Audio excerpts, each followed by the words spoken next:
بسم الله الرحمن الرحيم. يا أيها الذين آمنوا لا تتخذوا اليهود والنصارى أولياء بعضهم أولياء بعض ومن يتولهم منكم فإنه منهم إن الله لا يهدي القوم الظالمين. فترى الذين في قلوبهم مرض يسارعون فيهم يقولون نخشى أن تصيبنا دائرة فعسى الله أن يأتي بالفتح أو أمر من عنده فيصبحوا على ما أسروا في أنفسهم نادمين. صدق اللہ العظیم. چھٹے پارے کی آیت پڑھی گئی ہے، 12واں رکوع ہے. اس رکوع میں اللہ رب العزت نے یہودیوں کی فطرت اور ان کی شیطانی چالیں بیان کی ہیں. پھر آگے جا کر اللہ رب العزت نے مؤمنین کی صفات بیان کی ہیں، جو مؤمن باطل اور کفر کے مقابلے میں ڈٹ کر ان کا مقابلہ کرتے ہیں. یہودیوں کی چالیں کیا ہیں؟ اس رکوع کا شان نزول سمجھیں گے. آپ علیہ السلام جس ٹائم مدینہ منورہ ہجرت کر کے آئے تو مدینہ کے اطراف میں یہودی بسا کرتے تھے. آپ علیہ السلام نے ان سے یہ معاہدہ کیا کہ یہودی نہ مسلمانوں کے خلاف لڑیں گے، اور اگر کوئی ان مسلمانوں کے خلاف لڑتا ہے تو ان کا ساتھ بھی نہیں دیں گے. اسی طرح مسلمانوں کے ساتھ بھی یہ معاہدہ تھا کہ مسلمان بھی ان یہودیوں کے ساتھ نہیں لڑیں گے، اور اگر ان یہودیوں کے کوئی ساتھ لڑتا ہے تو مسلمان ان کا بھی ساتھ نہیں دیں گے. جانبین سے یہ معاہدہ تھا. معاہدہ چلتا رہا، لیکن یہودی اندر اندر سازش کرتے تھے. ان کی سازشی چالیں کیا تھی؟ یہ منافق بن کر مسلمان ہو جایا کرتے تھے، ظاہری طور پر کلمہ پڑھتے، مسلمانوں کے ساتھ دوستی رکھتے اور جاسوسی کا کام کرتے تھے. مسلمانوں کے اندر کی خبریں لیا کرتے تھے کہ اندر کیا ہو رہا ہے، کیا ان کی باتیں چل رہی ہیں، کیا معاہدے ہو رہے ہیں. یہ باتیں مشرکین مکہ تک پہنچاتے تھے، اور باروں بار انہوں نے مشرکین مکہ کے ساتھ باقاعدہ خط و کتابت کر کے مشرکین کو اپنے قلعے میں دعوت بھی دے دی تھی کہ یہاں ہم آ کر بیٹھ کر ایک چال تیار کریں اور مسلمانوں کے خلاف ہم ایک محاذ کھڑا کریں. آپ علیہ السلام کو اللہ رب العزت نے بذریعہ وحی یہ ساری چیزیں بتا دی تھی. تو اللہ رب العزت نے قرآن مجید میں فرمایا، یا ایھا الذین آمنوا لا تتخذوا اليہود والنصارى اولیاء. اے مومنو، یہود اور نصاروں کو اپنا دوست مت بناؤ. جس طرح کافروں میں یہ بات ہے کہ کافر یہودی اپنے علاوہ کسی کو اپنا دوست نہیں بناتا، عیسائی اپنے علاوہ کسی کو اپنا دوست نہیں بناتا، گہری دوستی تعلقات جسے کہتے ہیں. اسی طرح مسلمانوں کو یہ بات سمجھائی جا رہی ہے کہ مسلمانوں کا یہ کام بنتا ہے کہ وہ اپنے علاوہ کسی اور کے ساتھ گہری دوستی اور تعلقات نہ رکھیں. تو چونکہ یہودیوں کے ساتھ ایک معاہدہ ہوا پڑا تھا، اب مسلمانوں کو ان کی چالوں کا نہیں پتہ تھا، تو بعض مسلمان تو اس آیت کے نازل ہونے کے بعد انہوں نے کھلا اعلان کیا کہ یہودی ہمارے دشمن ہیں، آج سے ہمارے ان کے ساتھ کوئی تعلق نہیں ہے. حضرت عبادہ بن صامت رضی اللہ تعالیٰ عنہ اور اس طرح اور صحابی تھے. لیکن بعض جو منافقانہ چال چل کر ان کے ساتھ ملے ہوئے تھے اور مسلمان بنے ہوئے تھے، انہوں نے کہا کہ نہیں یہ کس طرح ہو سکتا ہے، ہمارے ان کے ساتھ تعلقات ہیں، آج اگر ہم کیا ہے غالب ہوا پڑے ہیں تو کل کو وہ غالب ہو سکتے ہیں، اگر وہ غالب ہو گئے تو پھر ہم کہاں جائیں گے. اللہ رب العزت نے ان کا بھی جواب دیا کہ یہ جو لوگ کہہ رہے ہیں کہ کل کو وہ غالب ہو گئے، اللہ نے کہا کہ پکی ٹھکی بات ہے کہ یہ مغلوب ہوں گے اور اسلام غالب ہو کر رہے گا. اور فتح مکہ کی صورت میں اللہ رب العزت نے اسلام کو غالب کر کے دکھایا. یہ یہودیوں کی سازشیں ہیں جو یہاں پر ذکر کی جا رہی ہیں. ترجمہ دیکھیں گے نا سمجھ آئے گی. فرمایا فَتَرَى الَّذِينَ فِي قُلُوبِهِم مَّرَضٌ يُسَارِعُونَ فِيهِمْ، پس آپ دیکھیں گے ان لوگوں کو جن کے دلوں میں مرض ہے، یسارعون جو کوشش کرتے ہیں ان کے اندر، یقولون نخشى ان تصیبنا دائرہ، وہ کہتے ہیں کہ ہمیں ڈر ہے اس بات پر کہ جب ہمیں کوئی مصیبت پہنچ جائے گی. فَعَسَى اللَّهُ أَن يَأْتِيَ، آگے اللہ نے جواب دیا کہ یہ اس بات پر ڈر رہے ہیں کہ وہ غالب آ جائیں گے، حالانکہ اللہ رب العزت فرما رہے ہیں کہ ان قریب تمہیں فتح ملنے والی ہے. پھر ڈر کس بات کا ہے؟ تو مسلمانوں کو اس بات سے منع کیا گیا ہے کہ سازشیں یہ یہودیوں کے ساتھ کسی قسم کے تعلقات نہ بنائیں. یہودی ایک ایسا ٹولہ ہے کہ اسلام کے خلاف جو سازش اٹھتی ہے، آپ تاریخ کو اٹھا کر مطالعہ کریں گے آپ کو تاریخ سمجھ آئے گی. اسلام کو جب بھی نقصان پہنچا ہے، اسلام کے خلاف جب بھی کوئی سازش کیا ہے اٹھی ہے، اس کے پیچھے جو بنیاد ہے وہ یہودی ہے. اس کے پیچھے جو بنیاد ہے وہ یہودی ہے. آپ اس بات کو چھوڑیں، اس بات سے سمجھیں کہ موسیٰ علیہ السلام جس ٹائم فرعون کے مقابلے میں گئے تھے جہاد کے لیے، تو انہوں نے کہ تھا کہ اذهب انت وربنا، کہ آپ جائیں، ہم تو نہیں جاتے، ہم تو یہاں بیٹھے ہوئے۔ انہوں نے وقت کے پیغمبر کو، اپنے پیغمبر کو نہیں کہا، انہوں نے چھوڑا۔ چل جائے کہ آپ علیہ السلام یا ہمارے کیا نام ہے یہ حق میں بولیں گے، یہ ہو ہی نہیں سکتا۔ اس لیے نے کہا کہ یا الذین آمنوا، یہود و نصارہ کو اپنا دوست مت بنانا، باقاعدہ نام لے کر ذکر کیا ہے، یہ نہیں کہ کافر کو اپنا دوست مت بناؤ، یہود و نصارہ کو اپنا دوست مت بناؤ، کہ اس لیے کہ یہ سازش کی بنیاد ہے۔ جتنے بھی فرقے باطلہ نکلے ہیں آپ اٹھا کر دیکھیں، بنیاد یہودی ہے، بنیاد یہودی ہے، اس لیے کہ اس نے ہمیشہ سے اس بات کا تہیہ کیا ہے، عہد کیا ہے، اور یہ باقاعدہ صلیب کے اوپر ہاتھ رکھ کر اس بات کا عہد اور پیمان لیتے ہیں، اور باقاعدہ اپنی کتابوں پر ہاتھ رکھ کر یہ عہد و پیمان لیتے ہیں کہ ہم نے اسلام کا خاتمہ کرنا ہے۔ اس لیے ان کی تاریخ اٹھا کر پڑھیں، اللہ نے صاف فرمایا ہے یا ایھا الذین آمنوا، اے ایمان والو، لا تتخذوا اليهود والنصارى اولیاء، کہ یہود و نصارہ کا اپنا دوست مت بنانا، بعضهم اولیاء، و بعض وہ آپس میں دوست ہو سکتے ہیں، تمہارے دوست نہیں ہو سکتے۔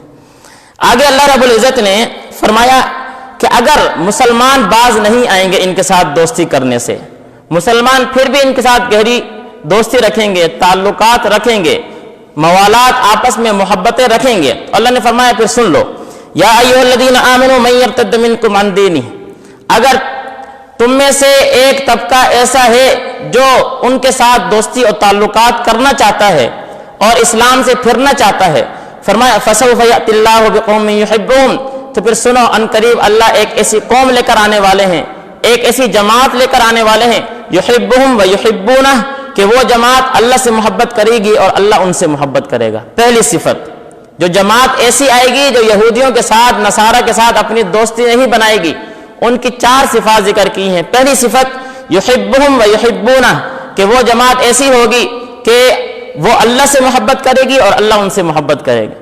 مفسرین نے یہاں ایک نقطہ اٹھایا کہ یہ بات تو سمجھ آتی ہے کہ انسان اللہ سے محبت کرے اس لیے کہ اللہ کی عظمت کو جانتا ہے، اللہ کو دیکھا نہیں ہے لیکن اللہ کی قدرت کی نشانیوں کو دیکھا ہے، اللہ نے اس کو پیدا کیا ہے، یہ ایک اس کی طبیعت اور اس کا ذہن اس بات کو تسلیم کرتا ہے کہ مجھے اللہ نے پیدا کیا ہے، میں اللہ سے محبت کروں، اللہ نے میری ضروریات کو پورا کیا ہے، میں اللہ سے محبت کروں۔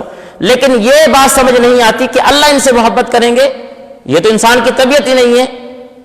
انسان تو اللہ سے محبت کرے، کوئی وجہ سمجھ آ رہی ہے، اللہ انسان سے محبت کرے، قرآن میں اس کا جواب دیا گیا ہے۔ مفسرین کہتے ہیں قل ان کنتم تحبون اللہ فاتبعونی، اگر تم یہ بات چاہتے ہو کہ اللہ تم سے محبت کرے تو سنت کی پیروی کرو، اتباع سنت کرو، رسول اللہ صلی اللہ علیہ وسلم کے طریقے پر چلو، اللہ رب العزت تم سے محبت کرنا شروع ہو جائیں گے۔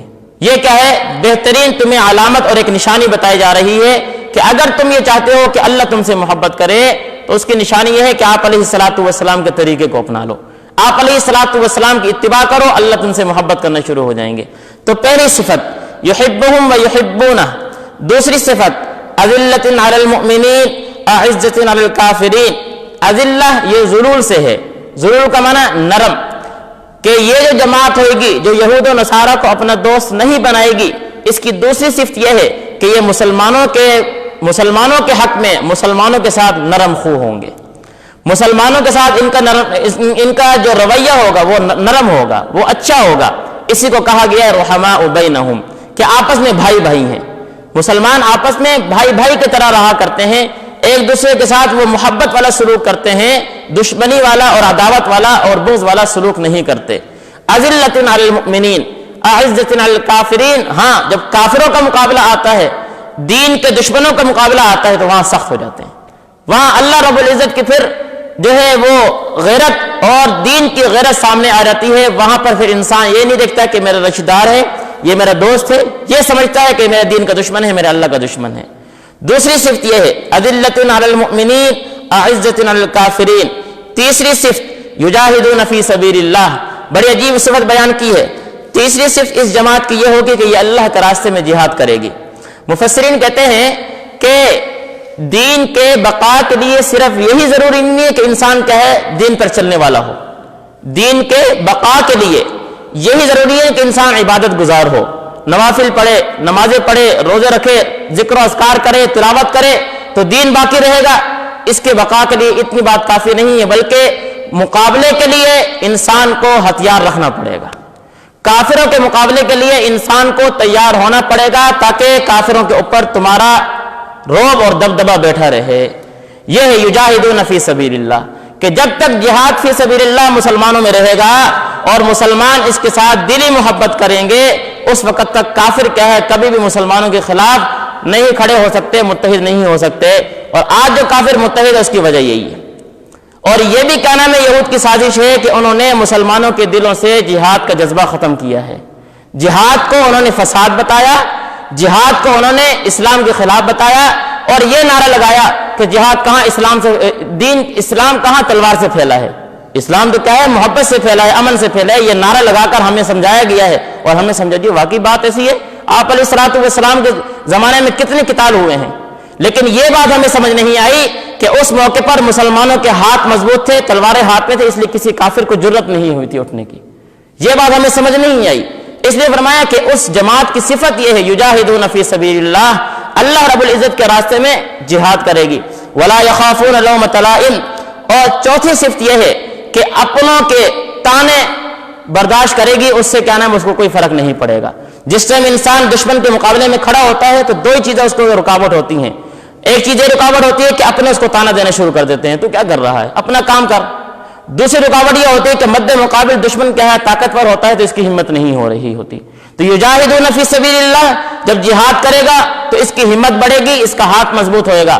اور جب ولا یخافون لومۃ لائم، اپنوں کے کیا ہے تانے اس کو کچھ اثر نہیں کریں گے، تو اس جماعت کا یہ حق ہوگا کہ اللہ نے فرمایا ذالک فضل اللہ یؤتیہ من یشاء واللہ واسع علیم۔ پھر یہ ایسی جماعت ہے کہ اللہ رب العزت کا اس جماعت کے اوپر فضل اور عنایت ہوا کرتی ہے، اللہ رب العزت کا فضل ہوتا ہے اس جماعت کے اوپر۔